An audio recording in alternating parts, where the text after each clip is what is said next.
Hi guys, Liz here, aka Isabelle, Cheren, Liz for Paris Adored, Bondi Babe, and all my bots. Yeah, I'm just including them back in because I've been using them a lot, and I thought, well, it's about time they came back in. Yeah. Welcome to another Coffee with Isa. Before I start, I wanted to say thank you for the really kind words that people have said to me in the last week, and the messages both in world and through private message and stuff like that. I really do appreciate it. I apologise for some people it might have been upsetting to watch, because actually I know other people have experienced what I've experienced, and also it's never great to watch someone fall apart, but I wanted to talk about it, and maybe it was a bit too soon to talk about it because it was still so fresh. And the reason I didn't do any more filming of Harriet and Thelma was actually because I couldn't actually speak without crying, because it's really hard. I mean, I guess I lay things to myself. I try and I'm a little bit OCD in some ways, not in many ways, but in some ways. And I guess the OCD part of me is that I like to, if I've set myself a routine, I like to stick to that routine. But I actually found it difficult, and I was recording Harriet, and I couldn't actually speak as Harriet without crying, and I thought, I can't do this, and I really can't. So that's why I put out the second video that actually said I'm taking a wee break, and just to get myself together, to, I guess, grieve like normal people do. I can't say that it's over with, but I feel a lot better in myself, less emotional. I guess things hit us differently. And it hit me knowing that someone had passed away. Which is a perfectly normal human emotion. But the reason I spoke about it, and I wanted to speak about it, was because it's kind of like a fact of our modern lives now. The fact that our virtual and our real lives kind of cross into each other now. They're not separate, and as try as you might kid yourself that they're separate, they're not, because you can't pretend to be dehumanized while you're living a virtual life. You can't pretend to be something that you're not without something of you sort of escaping. And when you come across people that touch your heart, or you find funny, or you really like hanging out with, you can't pretend that they're not real people, because they are. So, and I guess that's why I wanted to talk about it, because I know that it affects a lot of people when you lose people, or when they, and it's not just through death, it's you form relationships and friendships, and then people just suddenly disappear and you don't know where they've gone. That's just as crushing at times, to have the unknown. And it's a really modern day thing now, that we balance both a real life and a virtual life at the same time, and we balance those friendships and those relationships. And yeah, there was a time, years ago, there was a time where you could just pop into something and pop out. And I guess that's when virtual worlds weren't quite as interactive as they are now. But you could just pop in and pop out and pretend you were something and then leave. I found that with IMVU, because I joined that. I didn't relate to IMVU. And so I didn't form any friendships in there whatsoever. I wasn't interested. I just found it a bit strange for me, and not as interactive as, say, Second Life and Sansa is. And so I guess there are some places that, depending on the person, they can go into and just walk around and it just not mean anything. But that's why I spoke about it, if that's making sense, because obviously most people that are watching my channel are from virtual worlds. There are people that aren't from virtual worlds, I know that, and find it all very strange, but watch it for the hell of it. But it's really trying hard. I'm really trying hard to make sense, and some days I find it hard to make sense in my insanity. But anyhow, but thank you again. It was really appreciated, and thank you for just the real support. It did mean a lot. Seriously, it did. So I just wanted to say that. Anyhow, I've been at work every day since Tuesday, because I had Tuesday off anyhow, so that kind of helped, not having to go back to work on Tuesday. So it was like a really long bank holiday weekend here in the UK last weekend, so it really helped not going back to work. And I went back to work on Wednesday, and I just threw myself into work. I think a few people wondered what was up with me, but no one actually sort of approached me about it, and I preferred that, because how do you talk about something like this to people that don't understand it? You see, this is the quandary about things like this. I mean, how do you talk about it? I could talk about it to my children because they have a semblance of understanding of it, but how do you talk about it to your colleagues and other friends that haven't a clue about this kind of thing because they haven't delved into it? So going back to work was a good thing, and I just basically got on with the routine of those days. In those days as well, Gabriel's wife and I friended on Facebook because we weren't friends before, so that's been really nice for me. I had some interaction with her, and it's been really nice for me to also share some of the memories that she's got.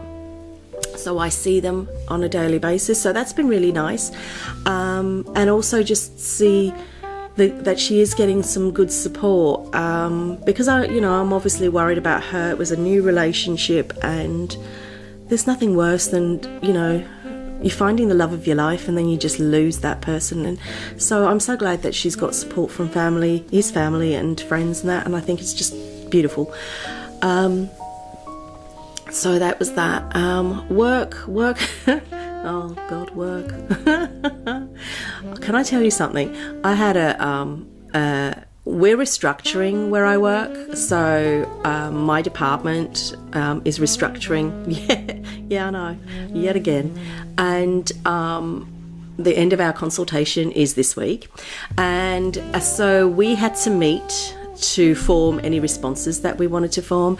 So because I'm obviously a union rep, as we know, we met up on Friday. So with the other union, the other large union reps, I agreed that we would meet jointly to form the response. And to me that's right, because when you're unions, you're representing a particular person in a situation. Well, of course that's confidential.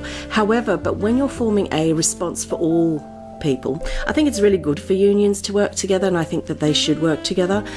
But oh no, this one other union, yeah, I'm going to say who they are, Unison, would not work with us. The rep wanted to, he agreed, the workplace rep, we should meet jointly, we should form our responses jointly. Obviously, if there's individual issues, you take those people aside and you meet with them confidentially as a union. But if you're forming responses about everybody in the workplace, you work together. And to me, that is the perfect thing to do. We are there for the well-being of everybody, that kind of thing.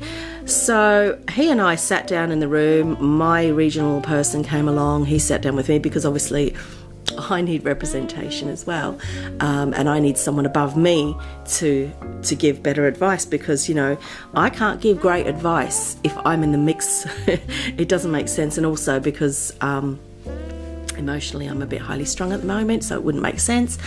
And Unison's regional person came. The minute she walked in the room, I mean, this is, I kid you not, the minute she walked in the room, she basically asked why Unite, that's my union, were there. And we said, well, so we're working jointly to take this forward.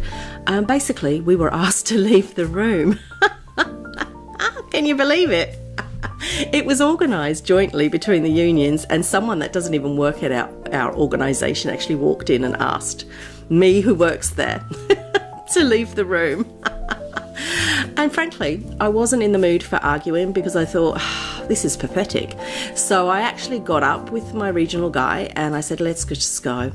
And as we walked out, everybody came, tumbling down to come to the meeting. And their first question is, hey, where are you going? And I thought, well, I'm not going to lie. So I told them what had happened, and they were absolutely disgusted. And these are members of Unison, can I just add?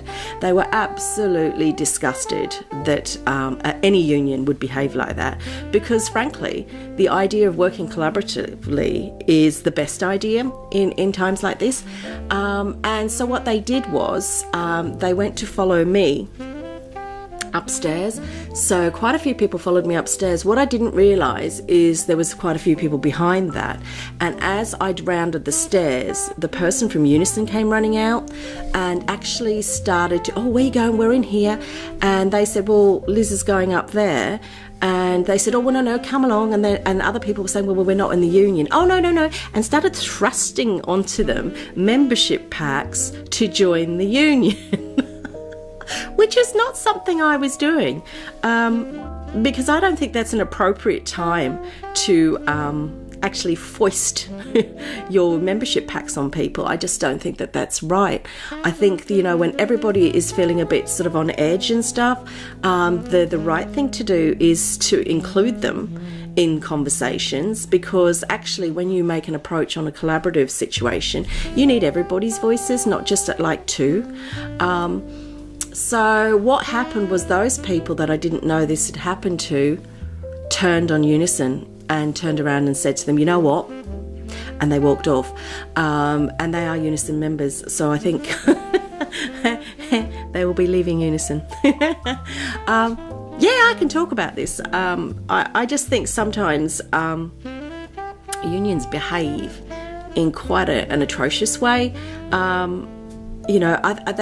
The thing about unions is they like to increase the membership and all that. And of course, no union works without a great membership. I am actually in the largest union in the United Kingdom. So I feel very... I feel much better being in this union, I have to say. I actually did leave Unison. So anyone that has watched my Coffee with Isas will know about the lack of support that they gave during a very difficult period, and that's why I left them. But I've never ever spent my time running them down to other people. When anyone comes to me for advice, I will always say, go and speak to your rep, certainly go and speak to your rep. And I would speak to them and give a little bit of advice and say, go and speak to your rep, let them know, blah, blah, blah. I've never, ever behaved in such a way, which it really shocked me that they did that. So I'm not really sure what the game was for that. But yeah, it was a very interesting way to end my Friday. It really infuriated me, I have to say, because this meeting had been 2 weeks in the planning, and it was to get together collective thoughts to take forward, and it never went ahead properly.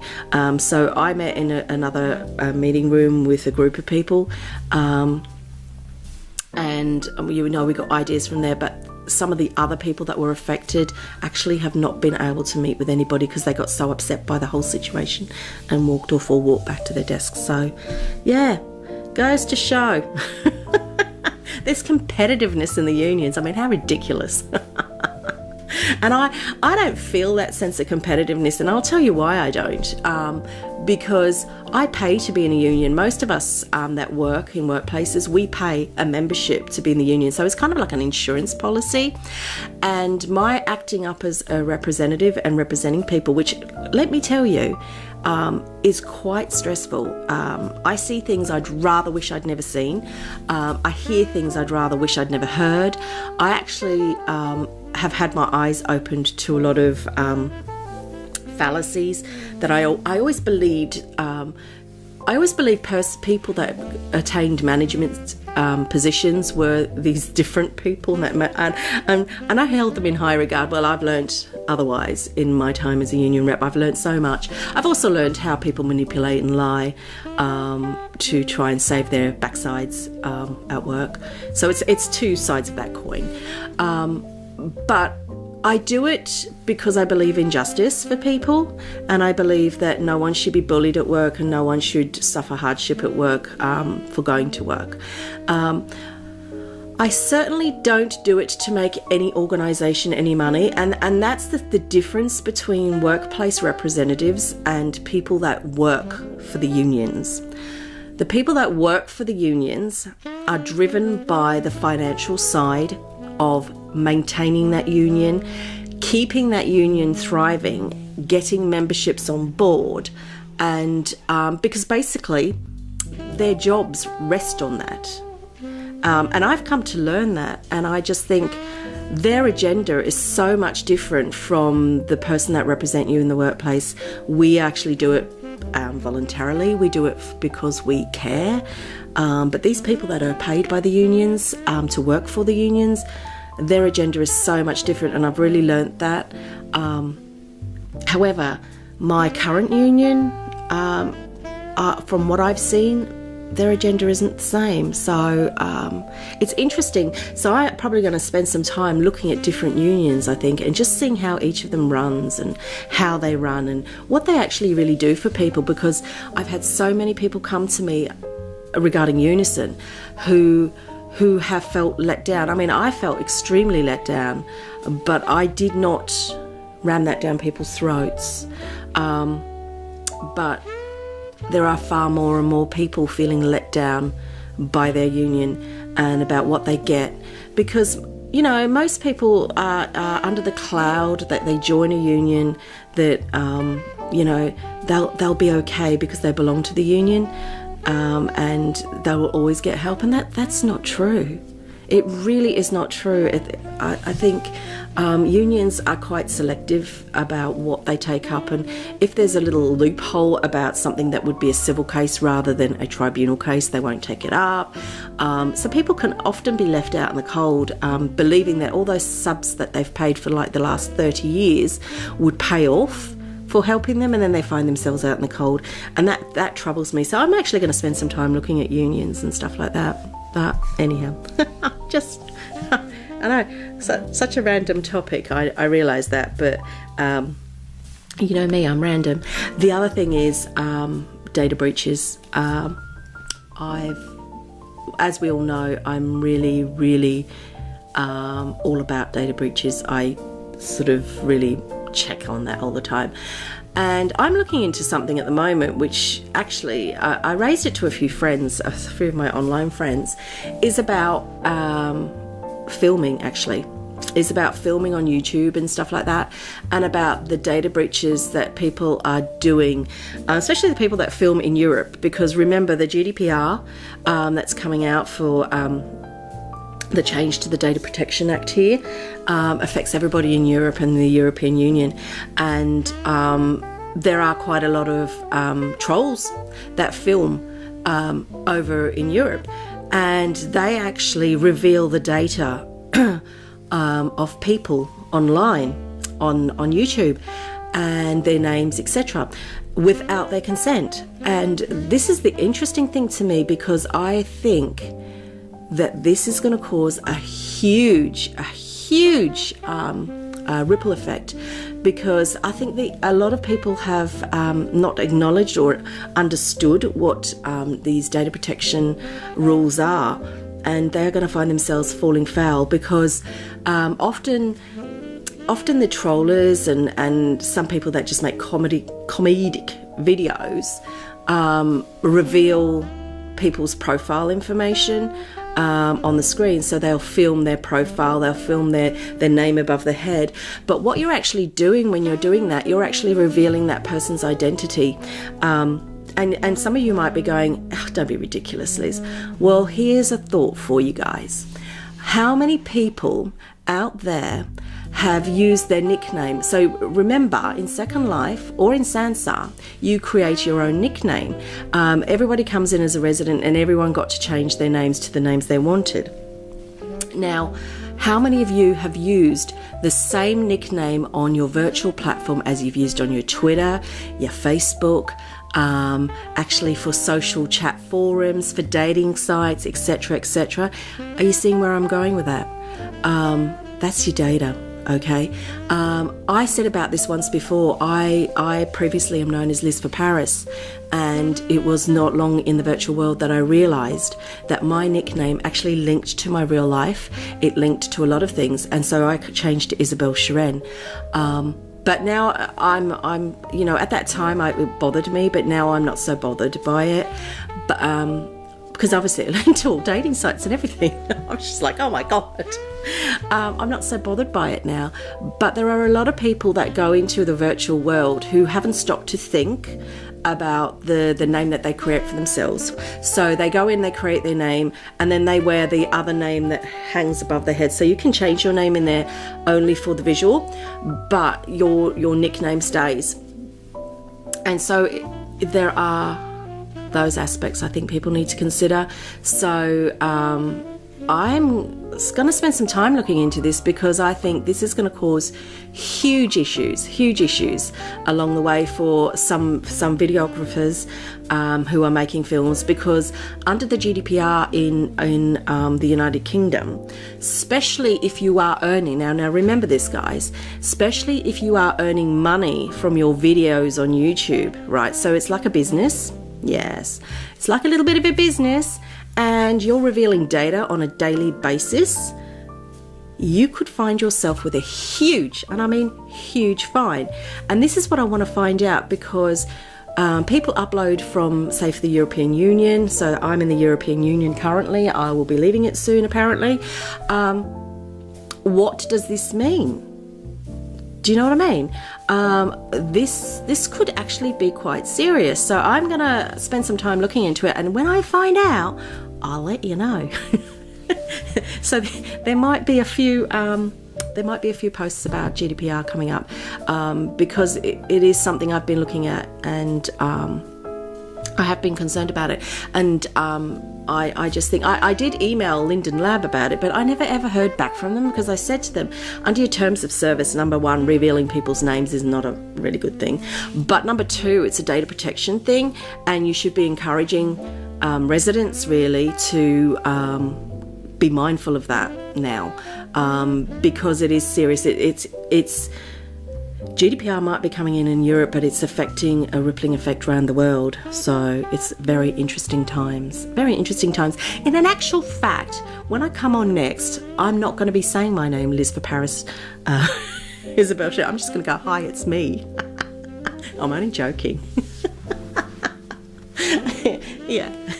Anyhow, those are my thoughts for this week. It's been really weird to sit here and talk, but actually I feel better doing it. Like I said, I couldn't do it because I couldn't stop crying. So I'm going to try and get back to normal now.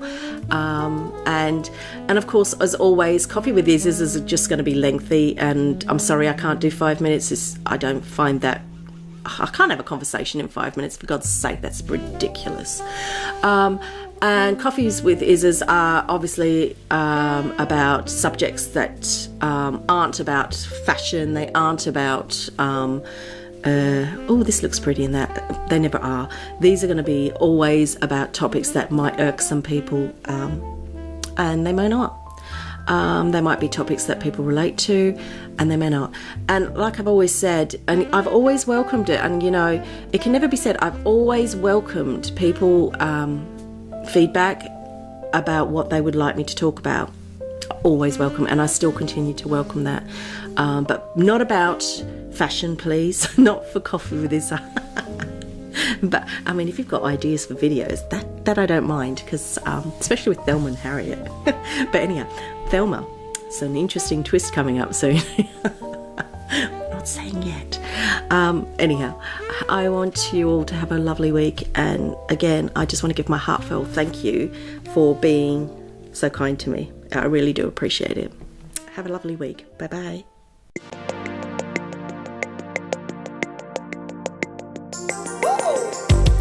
I think I told you not to trust her. She's all about that game. Don't go and fall in love with that girl. She will only cause you pain. Don't think she loves you, she don't mean it. Just look the other way. She's coming at you, you better run before she leaves your heart.